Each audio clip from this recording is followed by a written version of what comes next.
Yeah. Save some for tonight. Save a little bit for tonight. What's going on, Liberty? How y'all doing? Yeah, man. All right. Get it out your system, because I don't got but 30 minutes, so I can't be calming y'all down every 5 minutes. Get it out your system. What's going on? How y'all doing? Y'all good? We got seniors in here? Any seniors? All right. Seniors. Man, I'm praying for y'all, because it's hard out there, man. It is hard out there. I got a friend. My friend, graduated school, did great in school, but got out and has not been able to secure a job. And so he's been hustling and struggling, and he came to me the other day and he was like, Lecrae, I found a gig and I think it's gonna work out. I said, cool, man, I'm excited for you. He was like, well, don't be excited just yet, it's kind of weird. I was like, what do you mean it's kind of weird? He's like, well, I'm working at the zoo. I was like, times are hard, it's cool, I get it, it's cool. You gotta do what you gotta do, man, It's a stepping stone, you're on your way, you know what I'm saying, to being an engineer. It's a trajectory. You get stepping stones. But he said, no, Craig, it's a little different than what you understand. See, let me break it down to you. I get to the zoo for this job, and the manager says, listen, bro, it's not quite what you think it is. What we need you to do is we need you to actually put on an ape costume, because our apes are sick, and kind of get in there and dance around for the kids. You're pretty far away. They're not going to be able to tell that you're not a real ape, but it's just kind of a makeshift thing right now. And so my guy was like, look, man, I'm broke. I got these student loans, shout out to Fannie Mae, and I need a job. So he goes ahead and he says, I'm doing it. So he's in it, he's putting on his ape costume. First couple days, he's like, trying to get into it, not really feeling it. But after a while, he starts really getting into it. He's feeling them. So he's like, I'm pretty good at being an ape, man. This is not bad. He's doing tricks, he's swinging from stuff, and the kids are clapping, they're loving what he's doing. But then he gets a little too into it, and he swung himself into the lion's den. It's crazy. So he swings himself into the lion's den, he realizes what he's doing. He's in the lion's den, and he starts screaming, help! Help me! In full ape garb.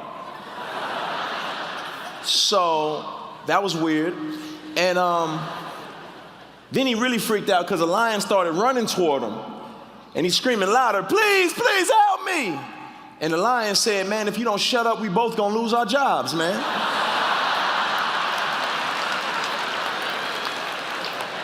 It's real, it's hard out there. It's hard out there, seniors. It is a tough world, so, I'm praying for y'all. I don't wanna see y'all at the zoo. No, anyway, that's really not a true story, I'm sorry. Is it? I had to, but listen, I'm encouraged to be here because y'all are students and you are going to engage the real world, and hopefully you won't have a job such as that, but you will have a job where you will have to engage people. And from my understanding, there's a lot of people here who are not necessarily going into the pastorate or going to be full-time missionaries or so on and so forth. You guys are entering different fields, business world, the legal world, the medical world, and that's an amazing thing. What we tend to see happen is that you get into the real world and there's no campus Bible studies, there's no outreaches, there's no, everybody having prayer at midnight, getting together. It's real out there. And so what tends to happen with Christians, they say, man, I have this split life. I go to church on Sunday and I'm involved in my little community group, but then during the week for 8 hours a day, I'm working, and I just feel like, Lord, am I doing something wrong? Am I selling out? Maybe I should quit my job and move to a foreign country to be a missionary. And they wrestle with this sense of guilt, this sense of struggle. And they're trying to recapture their college days. Well, in college, man, you got all the time in the world. And so you can do things and you can engage and be around stuff and go to 1 million Bible studies and do all this type of stuff all the time, whereas when you enter the workforce, it's a little bit different. And so people wrestle with this split. I got two different lives. I'm going in two different directions. And the split is not a new thing, right? Like what people call it is a sacred secular divide. They say, well, I have my secular life and then I have my sacred life, right? Well, did you go to school all this time and study for these tests and pass these classes just so you can get a good job? Just so you can pay tithes and offerings and just so you can give money to different ministries? Is that the only point of your work? And that's what a lot of Christians feel. Like, man, I'm working, but, hopefully I'll get some time to do some church stuff, some God stuff. And I want to talk about breaking that split. I want to talk about breaking that secular, sacred divide. And there's three things that I think are beneficial, for anybody. And one of those things is engaging the city and the people, right? Engage, all right? Wherever you work, engage, right? Engaging the city, the culture, the people, engage the culture. Another thing is love. Love the people, love the city, love the culture. Engage and love. And the last thing is rehabilitate, right? Rehabilitate the culture, the city, the workplace. So engage, love, and rehabilitate. Those are three things that I think are crucial to break this sacred, secular divide that happens in a lot of our lives. There's a young guy, I tell his story often, and he grew up, got saved in his school ministry, like high school ministry or whatnot, became a Christian, became a solid leader, went to college much like you all, was involved in the Bible studies, doing all these things, and was his campus leader, and it was a great thing. Now, he wanted to go into full-time ministry. And his advisors, when he was in high school, said, man, your aptitude is off the charts. You should be a lawyer. And so he's feeling a little depressed. He's like, man, a lawyer, but I want to serve God. But, he realized he just wasn't cut out for the foreign mission field. And he really didn't want to be a pastor necessarily. So he was kind of like, man. So he pursues law. He goes to college, pursues law, but he's fine, for a little while. But then after a while, when he starts getting to his serious classes in law school, all of his time is dedicated to studying law. And he feels like he's selling out because he's not as involved in the ministry things that he was involved in before. And he found himself feeling stressed out and like a sellout. Then he became a lawyer. And he was really depressed then because he was like, man, I barely have any time to do anything except go to church on Sunday. I feel like my whole life is law. God, I'm depressed. I feel like I've let you down. I feel like my life isn't counting for anything. And that was his real struggle. And what he had was that sacred, secular divide. He thought his work was secular and his church was sacred. But let me tell you a story about a guy in the Bible. His name is Daniel. I like Daniel. Daniel's my dog. It's cool. It's my dog. When I see him in heaven, I'll be like, Daniel. My dog. What? It's real. Anyway, so I like Daniel. All right, let me tell you a little bit about what happened with Daniel. So in Daniel chapter 2, there's a king, King Nebuchadnezzar, right? King Neb had these dreams, crazy dreams, right? It's like skinny cows and fat cows. It's crazy. It was a wild dream. Freaks him out. Dream freaks him out because back then, dreams were very important. He's freaking out. He's like, what do these dreams mean? He says, listen, I want you to round up all the wisest dudes and all my magicians and sorcerers, and I need them to tell me what my dream means. He says, come in here and tell me my dream. Nobody can tell him his dream. He says, basically, off with all your heads. Now, he can do that. He's a king. Daniel was one of his advisors. And in this time period, interpreting a dream would be seen as a pagan practice, an evil thing, right? But Daniel says, well, the earth is the Lord's and everything thereof, so let me go to God because God can interpret anything, right? So Daniel goes to God. God gives him a revelation of what this dream is. Daniel goes to the king. He interprets the dream. The king is like, unbelievable. This is amazing. I would like to make you my chief advisor. Now, Daniel didn't say, whoa, whoa, whoa. You're an evil king, evil empire. That's a secular job, being your advisor. I think I want to go into the ministry and just advise the priests in Israel. He didn't say that. Daniel took the job. The reason why he took the job is because he saw it as a beneficial role. He was now able to advise the king with godly wisdom, right? From God's perspective. Daniel didn't say, I got to take this secular job. Daniel said, there's no division between sacred and secular. This job is my ministry. This is where I'm serving God, right? As I advise the king, I'm advising him from God's perspective. And so the job in and of itself was Daniel's ministry. He broke the secular sacred divide. He didn't have this mentality that said, there's a duality between secular work and sacred work. He saw all work as sacred. You know why? Because he had what we would call a biblical worldview. Say that with me. Biblical worldview. All right? That means you see the world through the lenses of the scriptures. That's what a biblical worldview is. Let me tell you a little something about a biblical worldview, okay? There's been a study. Y'all laughing? Something funny? I got something in my nose? We cool? Okay, just checking. Tell you something about a biblical worldview. All right, here's some statistics. Funny. 4% of all Americans have a biblical worldview. 4%. 4% of Americans see life through the lens of Scripture. 4%. Now, I know what you're thinking. You go to this Christian school, so clearly you see things from the biblical perspective. Well, let me give you another statistic. 10% of all Christians see life through a biblical lens.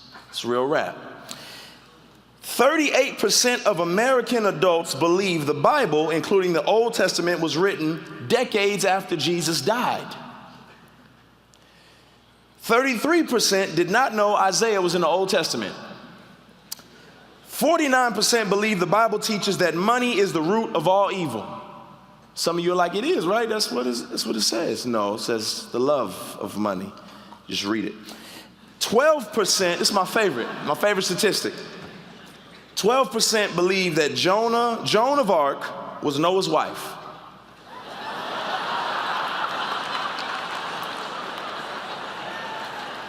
We gotta do better, Christians. We gotta do better. Now, most of us tend to have bifocals. We tend to see the world with a split. There's sacred and there's secular, right? That's how we see the world. We have this split as we look at the world. But how did this happen? Like this great divide, right? Like we all do it. We all see it, right? The way I grew up, I didn't necessarily grow up in church, but the times when we would go, we would ride to church, and on the way to church, we would listen to the Christian music. But as soon as church was over, we could listen to whatever we wanted to. And it was kind of like, how come we can do that? My mom was like, because church is over. It's back to this life. Funniest thing is my homeboy Chris, me and Chris, we would ride around doing all kind of stupid stuff we didn't have any business doing. As we're riding around, being two young, dumb teenagers, every time we would pass a church, Chris would turn down the radio, which was cussing out everybody and their mama and talking about all kind of misogyny and drugs. And then when we passed the church, he'd turn it back up. And I'd be like, what are you doing, man? He's like, man, we got to respect the Lord, man.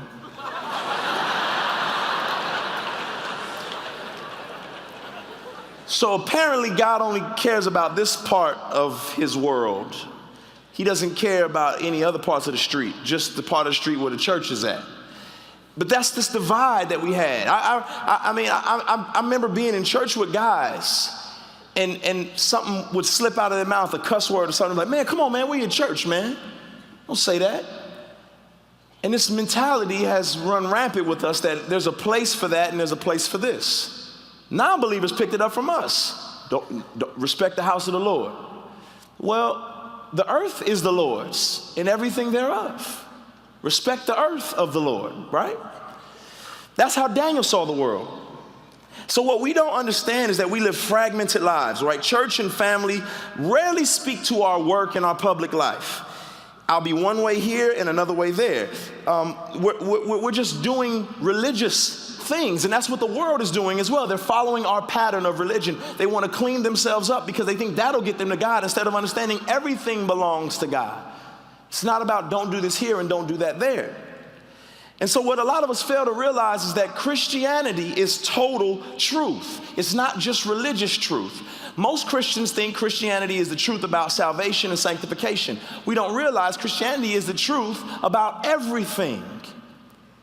It's the truth about politics. It's the truth about marriage. It's the truth about economics. It's the truth about television. It's the truth about media. Christianity is the truth about everything.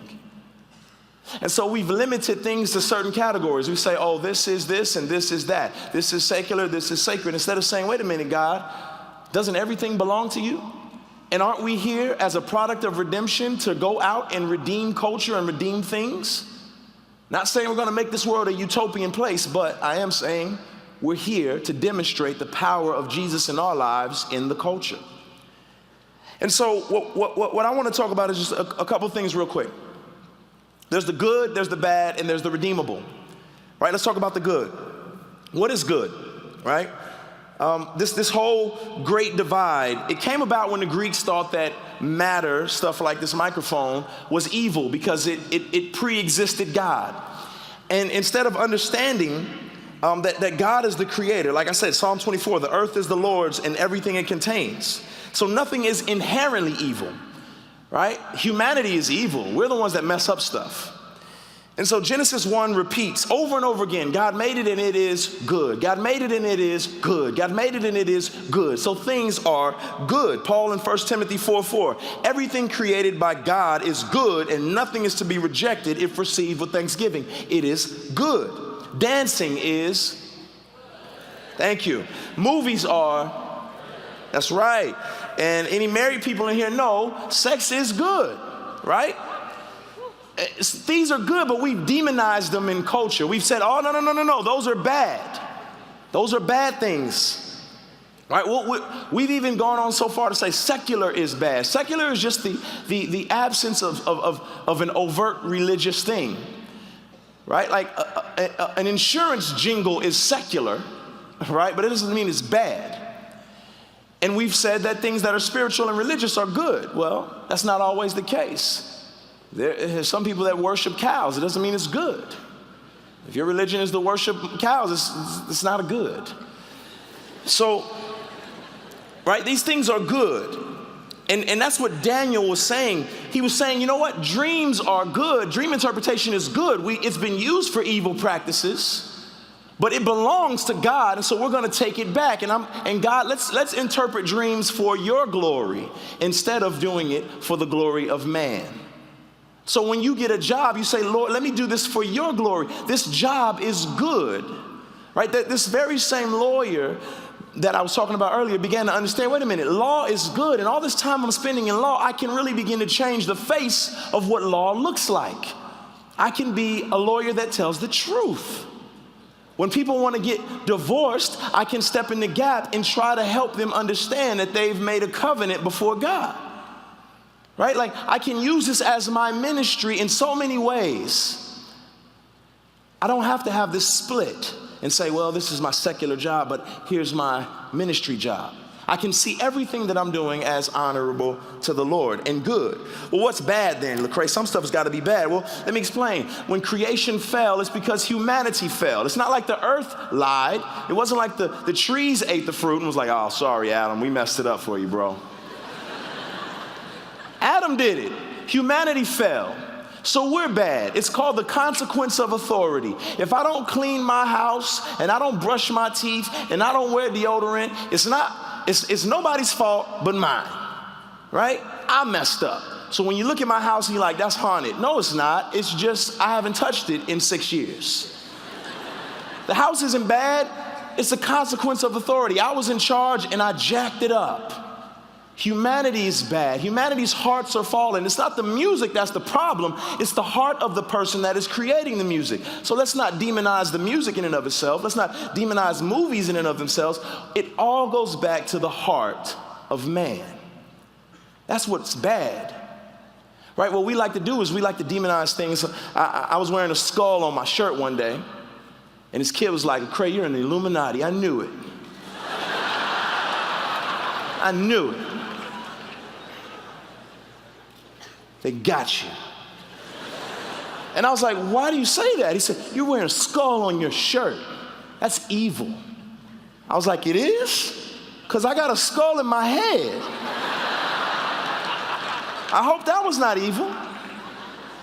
right? We've taken things and we've deemed them as evil when it's really just the hearts of men that have made these things seem like they're evil. It's what you call structure and direction. God structures something, humanity directs it in a completely different way. If I had a butcher knife just like this, you'd be like, horror movie, psycho, he's a killer, run. But God made the metal and the ore for us to make these knives, and all I have to do is take this knife and use it to carve a turkey and feed the homeless. Right? It's not evil. It's the heart of man that decides to use it for evil purposes. It's not bad.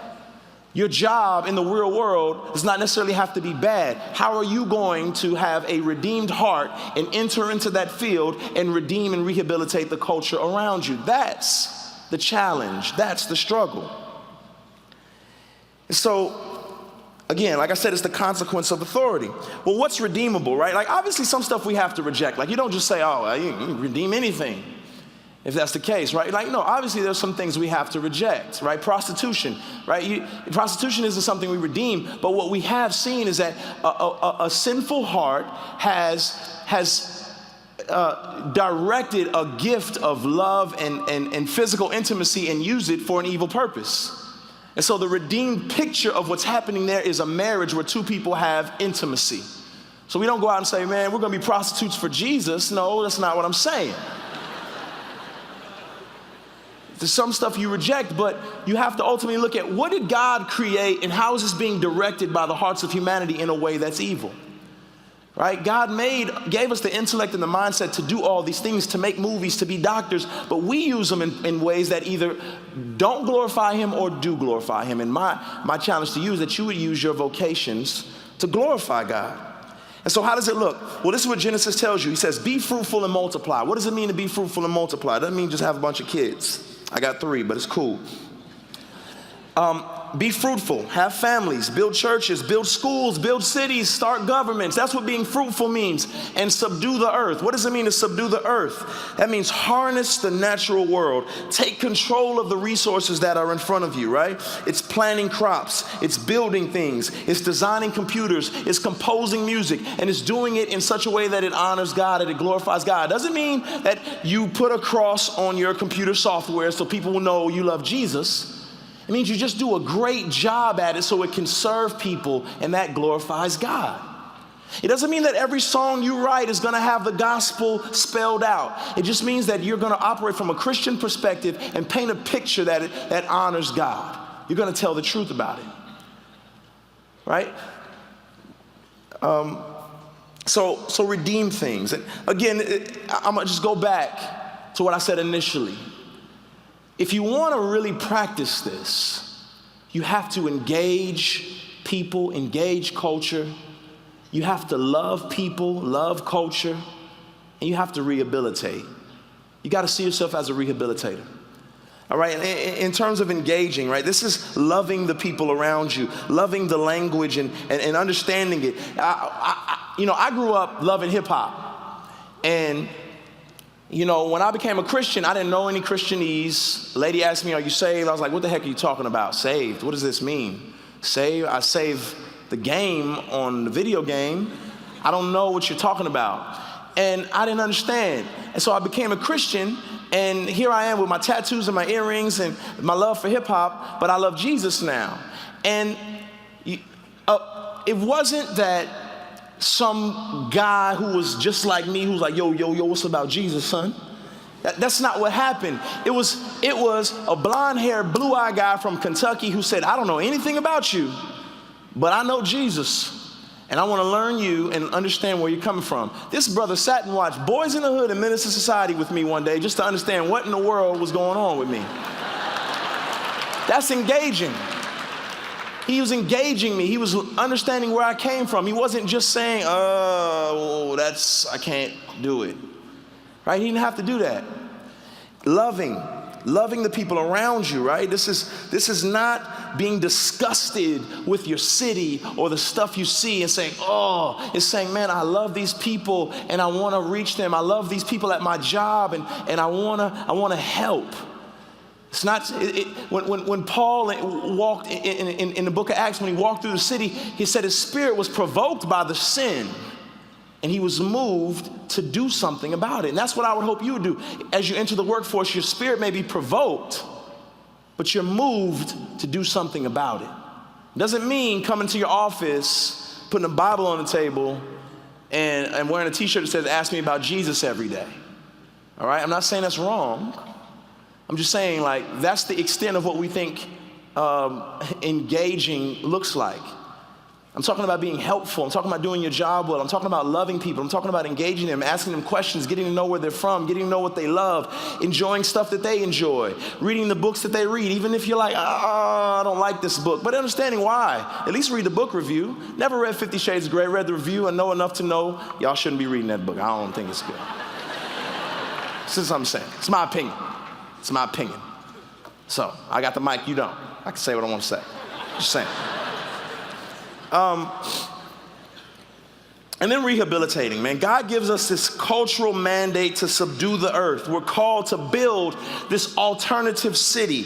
What does it look like when we have healthy families, when we have biblical views on business and economics and law and politics? We've redeemed them instead of letting Satan, the prince of power, just drain the life out of them. These things belong to God. Economics belongs to God. Politics belong to God. Family belongs to God. Medical science belongs to God. God created science. So we go into culture and say, this is not yours, Satan. This is not yours, world, flesh. This belongs to God, and I'm a representative of his kingdom here to demonstrate what it looks like when a redeemed person enters the workplace and says, this belongs to my God. That's what I want from you all. That's what I want to see you do, is to engage. Christians, we're so scared of culture. You know, Christians remind me sometimes, we're like kids who don't know how to fight, right? You ever see a kid who doesn't know how to fight and he has to fight one day? You either run like, or you just say, We don't know how to fight, right? But the kids who know how to fight, like, what you got, man? Put them up, come on, what you got? And I want that to be us as Christians who know how to engage culture, who are not afraid. We tend to say, oh, it's bad in the city. Let's move to the suburbs, start a suburban church, and have a suburban group, and help each other out and say, yeah, it's really bad over there, and they're on their way up here, so maybe we have to move further out. Right, I live in Atlanta where there's all kind of crazy stuff going on. All right, I ain't gonna shut y'all up. I ain't got but 4 minutes left. Y'all gotta be quiet. But I live in this city, right, where there's all kind of crazy stuff, and I'm not running from it. People are like, Lecrae, what are you doing hanging out with these rappers, man? Engaging them, meeting them where they are, loving them, and trying to see Jesus rehabilitate them. And that's what your role and your responsibility is in culture. Don't run from it, right? Look at Daniel. Daniel put himself on the line. He went and interpreted these dreams by the power of God. God did it. He not only saves himself, he saves all these pagan magicians and sorcerers, and he becomes an advisor to the king. I didn't have any example of what it looked like when Jesus gets a hold of somebody from the urban culture. I had me. I was the best piece of evidence I knew that Jesus could change anybody. He changed me. Jesus Christ's blood was spilled for the redemption of humanity. The Bible says you are his workmanship, created for the things that he has pre-planned, the good works he's pre-planned. You are his workmanship. The Greek word there is poema. You are his poema. That means his poem. A poem articulates the heart, the mind, and the character of the writer. You are a representation of God's heart, mind, and character in this world. You are his workmanship. His blood was spilled out for your redemption, and you are a picture of that redemption in this culture. So wherever you are, You demonstrate what redemption looks like. You take law, you take politics, you take science, you take medicine, and you redeem them for the glory of God. You use them for his glorious honor. That's what you're here for.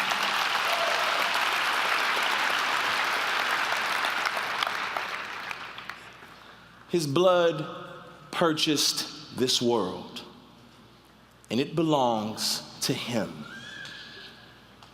If there are not Christians involved in every aspect of this culture and this society, there's no representation of God there. There's no visibility that God owns this. Satan does not own this world. It belongs to God. He's used you as his ambassadors to make known his kingdom come, his will be done. God bless y'all.